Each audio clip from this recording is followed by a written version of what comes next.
Pozdravljeni v epskem filmu, Predstavljava vam 5 stvari. ki so naju jih naučile, Forenzične serije. a.k.a. detektivske zgodbe v laboratoriju. Številka 1. Edini način, da prideš do DNK rezultatov, je, da hitro tipkaš po računalniku. Številka 2. Dober forenzični detektiv mora biti vedno malo zamišljen, malo moder in malo vzkipljiv. Ne zaupam ljudem. Radi lažejo. A veš, kdo nikoli ne laže? Kdo? Dokazi. Dokazi nikoli ne lažejo. Ok. Številka 3. Dober forenzični detektiv zna postaviti prava vprašanja. Za potrebe prikaza smo uporabili igralce in pantomimike. Prosimo, da tega ne počnete doma.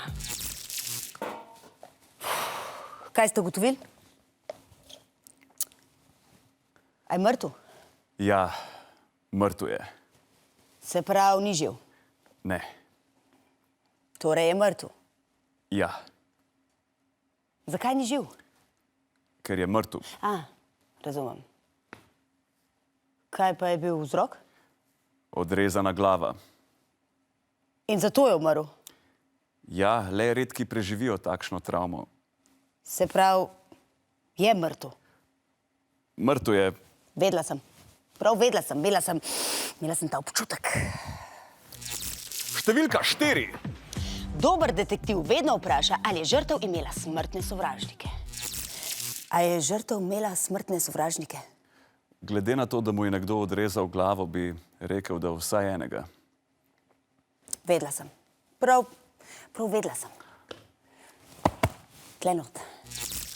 Številka 5. Vsak primer lahko rešiš v enem samem dnevu. Kako bomo našli storilca? Ko bi le imeli morilsko orodje. Tale žaga je bila najdena ob truplu. To še nič ne pomeni. Ampak na žagi je žrtvina kri. Lahko da se je urezal, ko je žagal deske. Na žagi niso bili njegovi prstni odtisi, ampak prstni odtisi njegovega soseda. Lahko da mu je sosed pomagal žagati deske. Le njegov sosed je preživel 20 let v zaporu zaradi zločina žago. Kdo pa ni, te vprašam?